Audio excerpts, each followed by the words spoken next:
back for part 3 of Thrive and Rise with Tiffany, where this episode is Love, Narcissism, and Boundaries, Valentine's edition.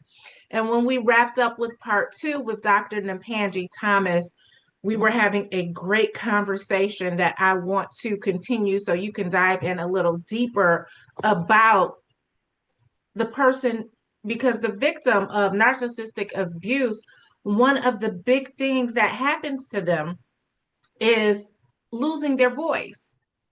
So, can you talk to us more about losing their voice? What happens, why it happens, and what they need to do so that they can reclaim their voice? Okay. So you lose your voice because the person that you're dating or in a relationship with, they are intentionally making you lose your voice. They are um, doing things to make you question your perspective, make you question your worldview. So now you're leaning on them for their discernment, for them to tell you, oh, yes, you're right, or no, that's not correct. You need to be doing it this way. So it's an intentional manipulation tactic to keep you in that relationship, to keep you silenced in that relationship, and to keep them the expert on you and everything that happens within your world. It's definitely one of the tactics that they use to control their victims Absolutely. Absolutely. and devalue. Because if you're important, you have a voice. You have a voice and a seat at the table, and they don't want that. No, they don't want you to have a seat at the table. They don't want you to have a voice. They only want you to do what they tell you to do, how they tell you to do it, and when they tell you to. And what happens when you try to have your voice within that relationship dynamic? Well, they'll tell you that you're not important. Nobody cares about what you think. Nobody cares about how you feel. They'll even bring up previous conversations that you may have had with friends where they said something negative to you, or oh, girl, that was wrong, or your guys maybe, oh man, you tripping, that didn't happen. So the narcissist is always listening. They're always listening so that they can come back and say, "Oh yeah, your friends even think this, or your family think that you are not smart." So they are constantly listening to find ways so that they can manipulate you in the future. So, how do you reclaim your voice? Can you have a voice within a narcissistic relationship? Can you be assertive? You can be assertive in a narcissistic relationship, but just know that not both of you will be toxic. So you can stay in a narcissistic relationship. You can build up a defense to where their negative words and behavior doesn't affect you, where oh, well, you know what, I know this has nothing to do with me, this is about them, and now they're projecting their feelings onto me. So you can stay in that type of relationship, but you have to really build up some very strong defense, have a good self-esteem to where you can roll with the punches, literally with the punches, meaning their words, their actions. Um, and then you can also get out of that type of relationship and develop a sense of self by doing little small steps with making decisions, even if it's something as small as I'm going to have chicken for dinner today. Hmm. It be just that small and be okay with, yeah, I made a good decision. I like chicken, so I'm going to eat it. And really getting back to who you are and what you like and what you want, because a lot of that has been eroded by the narcissist and really finding yourself.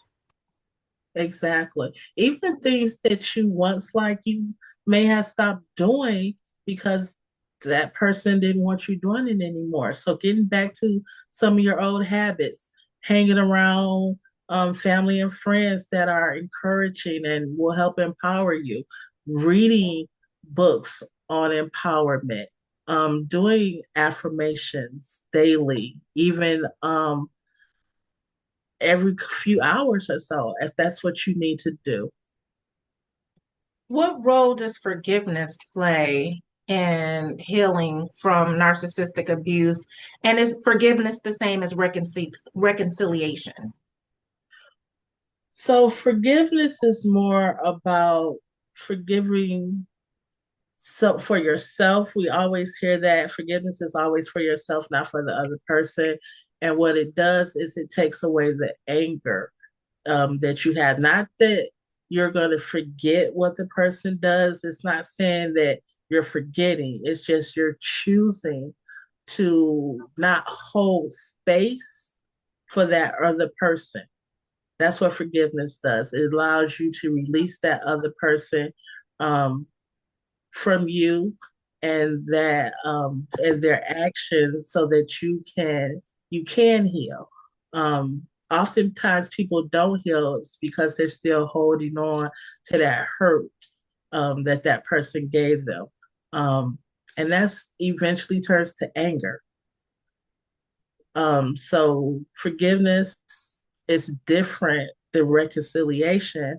With reconciliation means that it's mutual. You and the other party have both agreed to, yes, something was done that was mean, bad, selfish, and you both have a mutual respect for each other, and one person apologizes and the other person accepts. So that's the difference between reconciliation and forgiveness.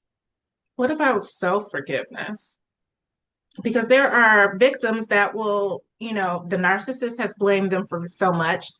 They Mm. can begin to blame themselves as well, or feeling like they should have known better. Or why did they allow this to happen? Why did they allow it for so long? What made them allow themselves to get it? There's all types of things you think about when you become the victim of something. So how do you begin to forgive yourself? So I'm going to say some questions you're asking me are actually in my new book, when we talk about healing, um, self forgiveness. And I'm going to say a lot of people who get in these type of relationships, it's not because you're stupid or you're necessarily a people pleaser. It's because you're smart and you try to figure things out.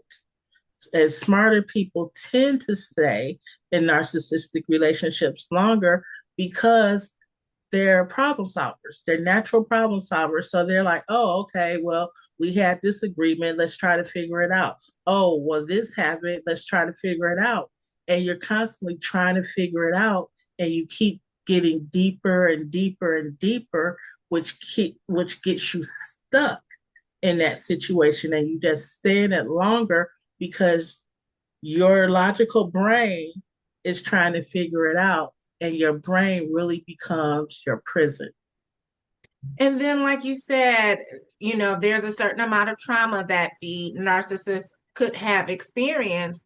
And as the victim, you know about some of those things. And now those things become excuses. They've given excuses for Exactly. their behavior, their poor behavior. You're giving excuses. And so now you're accepting some of the things because you do have compassion and empathy. And exactly, that empathy is keeps you stuck too because you are understanding, you are using logic, you are a compassionate person, and these are the very things that the narcissists depend on to keep you within the relationship. You have to have these characteristics in order for them to even be bothered with you. Because somebody who is not going to be bothered, guess what? That relationship, they're going to see those red flags earlier. and they're not going to accept those behaviors, regardless of them being traumatized in the past. Because for some people, oh, well, you're grown now. You need to have fixed that or have worked on that because that happened in your childhood. Some people just don't take um, those experiences and say, okay, well, yes, these are the things that shaped you, but what have you done to change? What are Mm-hmm. you doing? People that are empathic are less likely to say, oh, well, you should have changed. They're like, oh, I'm so sorry that that happened to you. And Mm-hmm. then they're trying to make life a little bit easier for you because you've had such a hard childhood, and they're using that empathic behavior to unfortunately reparent What do you mean you. by that? So what I mean by that is when we get into when victims get into these relationships, they're trying to fix that other person. They're trying to fill that hole that that person has.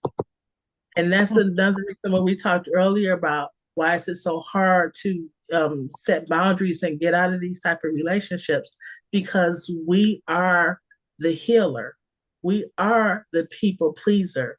Um, so what we're going to do is we're going to try to accommodate to that Absolutely. person and to put them first, because it's like, oh, I can tolerate this, I can be hurt but still help somebody else, because that's part of who we are. We do You, set our to the side, unfortunately, um, to help somebody else. yes. And when you are in the midst of this type of relationship, and even after you've gotten out, you are experiencing survival mode. Mm. Victims are, and they can get stuck in survival mode. How do you go from surviving to thriving? How does healing look different from surviving? So surviving is just going through the day. You are just barely making it. You are tired. You're fatigued. It doesn't matter how much rest you get, you're still going to be tired. It doesn't matter how much food you put into your body. You're going to be always hungry or not hungry at all. Um, so when you're healed, and let me add this component too. When you're surviving, you're talking more about the narcissist and the bad things that they've done and how the relationship didn't work, and how it should have been different and how you're still in love with them. Or Once you're you focused on what they want and what their thoughts are versus your own. exactly. So when you're healed, you have more energy. You feel better about yourself. You're not blaming yourself for the bad relationship. You're actually able to do self-reflection and say, hey, I could have done this differently, or hey, this was an early warning sign and I should have paid more attention to it. So you're you're clearer, your mind is clearer, you're able to think through and process things and have your own thoughts and be okay and happy with your own thoughts and yourself again, because so much of you was taken away that sometimes you even forget who you were. So rebuilding yourself, spending time with yourself, and I'm going to say for like at least a year after you get out of this type of relationship, you should spend a year with yourself, getting to know yourself, getting to know who you are, what you like, what you dislike. How did I get into this type of situation again? Because it's never a one time thing. There's never, I haven't had any clients or even friends who've been in these type of relationships and it's only been one. So definitely learning and educating yourself on narcissism and what that is so you can know these characteristics that the person has. And that makes all of the sense in the world because we are repeating patterns ourselves. And so if you are, even if you're not attracting a narcissist, you are attracting a certain type of person over and over, different face, different name, different body, same personality, same spirit, even until Yes, you do the work to heal and and um and then if depending because you said narcissistic traits they can work on those, so you do the work to heal, they do the work to heal, you know. exactly. Yeah, and you made another very important point, the level of fatigue that can be experienced by the victim, because going through narcissistic abuse, whether it's emotional, physical, spiritual, financial, there's all different types and levels of abuse that a person can experience. And the amount of gaslighting and manipulation and mind games that's taking place. And then the depression that comes with being in an abusive relationship. It is very exhausting. It is very, there is a lot of fatigue, and it is hard to manage your day-to-day life when you're living that type of lifestyle. Right. And even aspects of anxiety, because you can be very anxious in this type of relationship Absolutely. because you have no idea what mood that your person is going to be in. Are they going to be happy today? Or are they going to be sad? Or are they going to devalue you? Or, you don't know what type of verbal salad that they're going to give you from day to day or moment to moment. And their So, dysregulation can become your dysregulation. exactly. Exactly. And it's intentional, unfortunately. Can you talk to us more about that dysregulation? So when we're talking about the dysregulation, it's a deregulation of to keep you mentally unprepared, to not have you in a world to where you can think clearly, that your thoughts are not even your own thoughts. I don't know. It's hard to explain to people if you haven't really experienced it. Um, it's almost like you're not in your body. You are walking around, you're seeing it, you're moving, but it's like somebody else is moving for you, and you're like, wait, why am I touching this? Why am I picking this up? But it's you, but it doesn't feel like you, like Mm. literally, like you're being controlled with, like your puppeteer is here and making you do this and move this way and move that way. Um, You become I don't, self-programmed, and then, like you mentioned earlier, the cognitive dissonance that's there, all of that plays a part in the dysregulation that someone experiences from the dysfunction that's taking place. exactly. What's the healthiest way to give love without losing yourself? To love yourself first. When you love yourself first, it's a little more difficult for people to have all of you if you keep some parts of you protected. It's very important that you protect yourself in these type of relationships, to have your own boundaries, to say this is a line that cannot be crossed. So to know thyself Absolutely. Absolutely. is key.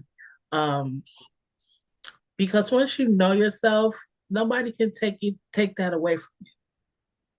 When you Hmm. are still confused And I'm going to say early on in relationships from your teens to your um late 20s, maybe even early 30s, you're still trying to figure out who you are. So it's a little bit easier for somebody to manipulate you um in those younger adult relationships. But also we develop certain qualities that we are attracted to. And sometimes those traits could be a little toxic. So we need to be self aware of what traits we're looking at when we're looking for romantic relationships and learning what toxic traits are and being able to run when you first see them because we have a tendency to let think, oh, well, maybe it's just a one-off type of thing. And Mm-hmm. then the pattern develops, but it develops so under the radar that you don't pay attention to it Yeah. because guess what? You're in love.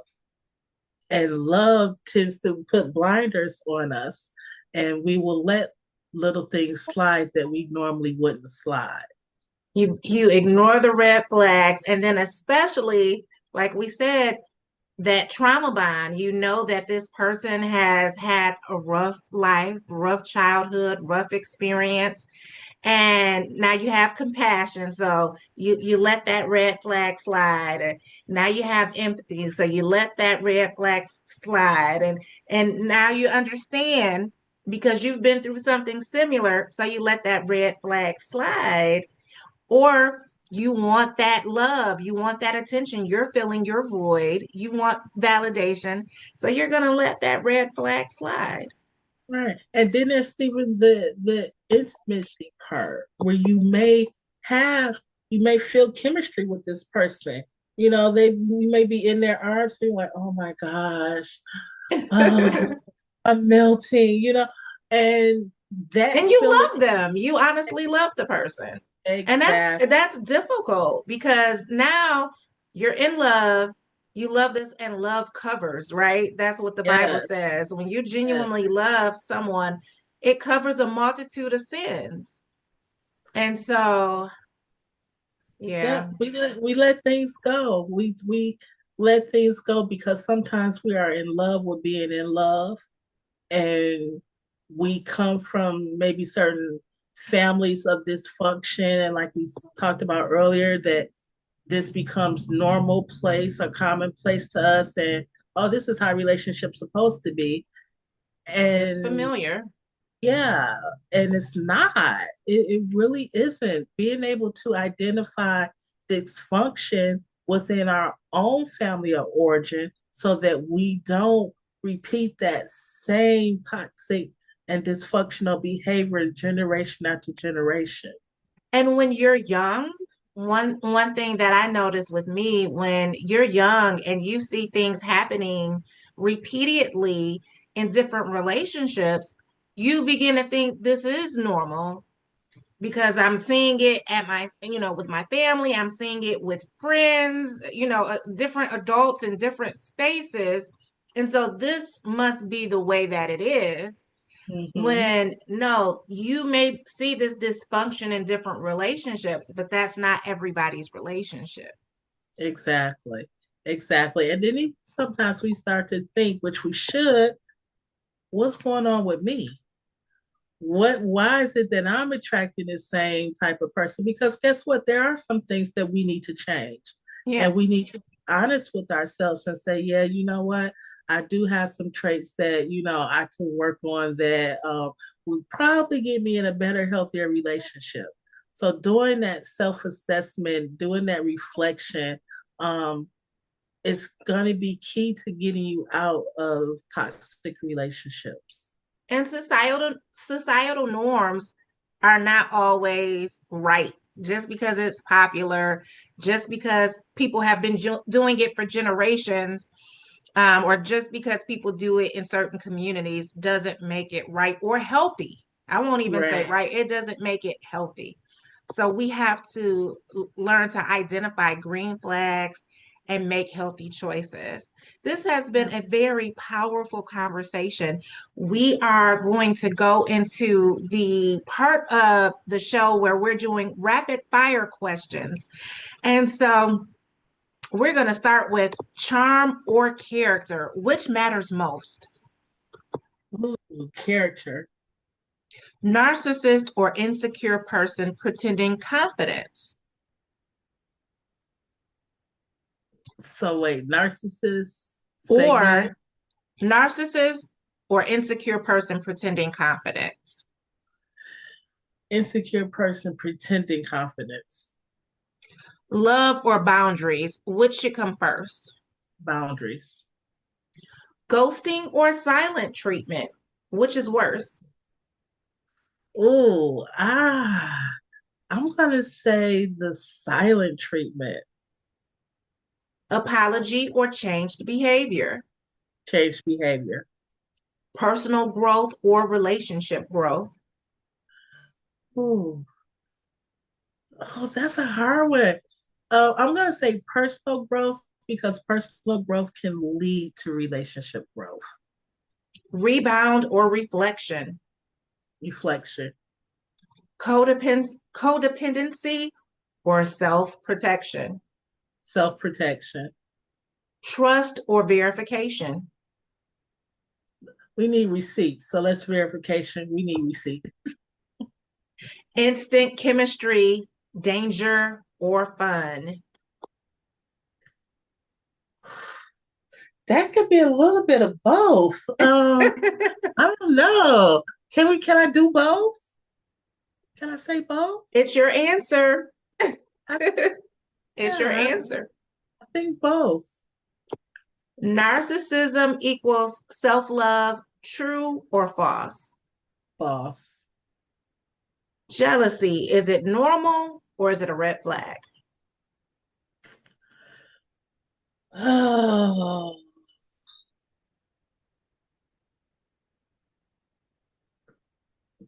I don't know. So for jealousy, it can be a red flag, but it doesn't necessarily have to be a red flag. Therapy or spiritual guidance? Both. I think E- need both. Emotionally unavailable equals narcissist, yes or no? No. Gaslighting, misunderstanding, or manipulation? Manipulation. Healing alone or healing together? Ooh. I think your healing journey should be by yourself. I think that's your personal journey to take. So I think you should do that by yourself. Self-worth or second chances? I believe in second chances, but self worth is more important than second chances. Consistency or passion? Consistency, Healthy love equals peace or excitement? peace. But Real it can love. be, Tiffany, you asking me these questions that are like, can be both because it does. I mean, love is not boring. So it's supposed to be consistent, but also exciting at the same time. I mean, a boring love is going to lead to separation. Well, So we know that love bombing could be a red flag, that could be excitement, and you definitely want somebody that isn't going to have you on an emotional roller coaster. You want somebody that brings peace to your nervous system. So, yeah, but I yes, also want some excitement too. I want to, we I can want have to, excitement together as long as my nervous system is consistently at peace. yeah. So I think you need both. Because if you don't have excitement, the relationship is just going to be dull and boring, and you're going to, kind of get fed up with one another. So I think you need both. Real love is finish the sentence. Real love is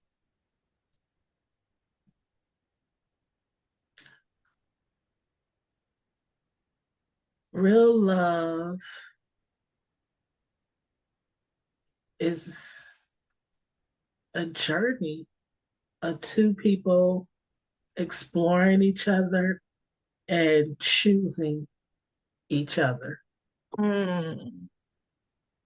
Now, before we wrap up this amazing episode where we've gotten so much impactful information from Dr. Thomas, tell us, where can our audience learn more about your work, more about your book? Tell us some of the things that you're doing in Japan. Oh, wow. So currently, I'm living and working in Japan, working with our active duty service members. Um, I am an author. I've written a couple of books. My latest one is Reclaiming Reality, right here. So hopefully, you guys can go out and get it. This talks about recovery from cognitive dissonance, gives us a little bit about what it is, and a 15-step system on how to reclaim your reality. Some of the stuff that we were talking about today. What else did you ask? How can they get your book and how can they get in contact with you if they can't come to Japan maybe, but they do a virtual visit with you? So, um, you can get in contact with me um, by emailing me at thepng.thomas@gmail.com. My book is available strictly on Amazon. You can type in my name, Napangi, Nakpangi, Thomas, Thomas, and my book will pop up. Or you can type in Reclaiming Reality, it'll pop up there. I have a website, um, but it's getting work done on it. I will give that to you at a later date, since they're working on it. It's not up like it should be. Um, And then that's pretty much it. Just email me. You can contact me via email and I will respond. I also will be doing classes on narcissism and how to heal from it coming up probably within the next 6 months. Awesome. Awesome. I'm sure there are people that definitely will want to be a part of that. What message would you like to leave with our listeners, especially those on their own journey to recovery? My message is to stay focused. Don't allow yourself to be distracted by anything. This is your journey. It's at your own pace.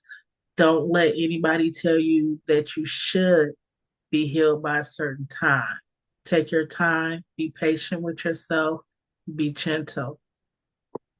And finally, what is your personal mantra or affirmation that keeps you grounded and motivated to thrive and rise? My motivation is, or my mantra is, keep it moving. That's Nice. literally just keep it moving.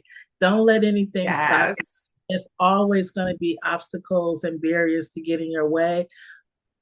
But if you don't stop moving, guess what? Those barriers and those obstacles will be in your hindsight. Yes. Love it. Simple and to the point. Keep it moving.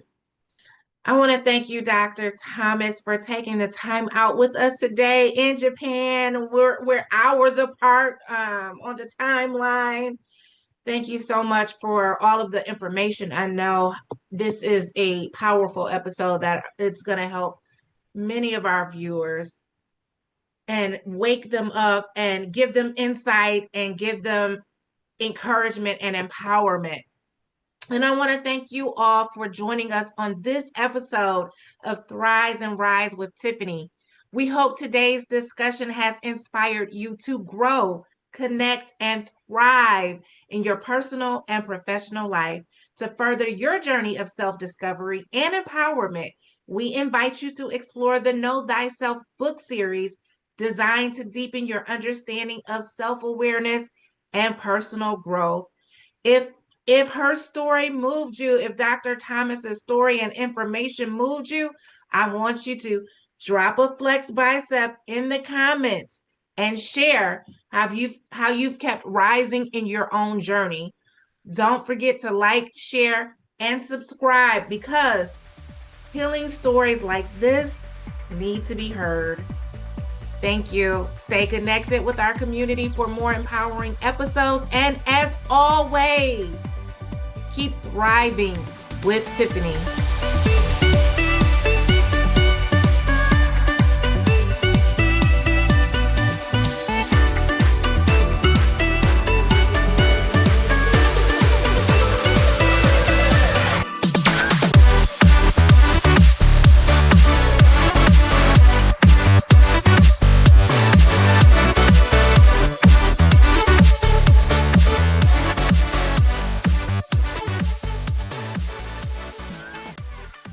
People ask all the time, who the heck is Low Cost Airlines? Well, we're not just one airline. When you're talking to us, you're talking to everyone. We are the discount supermarket for all airline tickets. Plus, we have all the airlines and always have the best prices. American, Delta, United, plus all the specialized international airlines and a lot more. And we make it easy. We guarantee you'll talk to a live human in 60 seconds. You can have the rates you need and have your trip booked in 5 minutes. Now, how cool is that? And remember, when you're talking to us, it's like talking to every single airline available with one fast phone call. All you need to do is call and find the best prices to fly wherever it is you want to go. So are you ready? Call Low Cost Airlines right now. Call 855-662-0261. That's 855-662-0261. Again, 855-662-0261. Hi, I'm the tax lady. Do you owe more than $10,000 to the IRS? Then listen carefully. You may be able to pay the IRS less and save thousands of dollars because right now there are special government tax programs for people like you who owe the IRS. We can even help you if you have unfiled tax returns. And if you qualify, you'll pay less money to the IRS or state. Stop worrying about wage garnishments and bank levies and call the number on the screen right now for a free tax review. We know what you're going through. We help good people like you every day pay the IRS or state less taxes all the time. If you owe more than $10,000 to the IRS or state, call now for your free, no-obligation consultation with a tax professional. Don't fight the IRS alone. Call the Tax Ladies team today. Call the Tax Lady at 877-335-7471. Call now.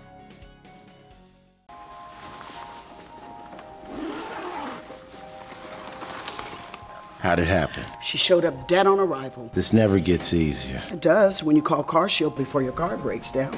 Look at these prices.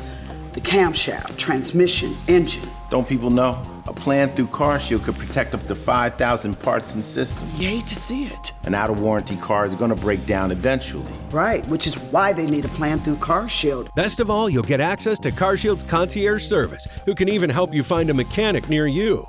They're notifying the family. Poor guy, he doesn't even know what's coming. Another victim of senselessly expensive repair bills. Can't save them all. But we can keep trying. Didn't have to end this way. If he'd have just called CarShield before his car broke down. Exactly. CarShield has an A rating with the Better Business Bureau and was voted America's most trusted auto protection company. It's time to call CarShield now. Call 800-636-1039.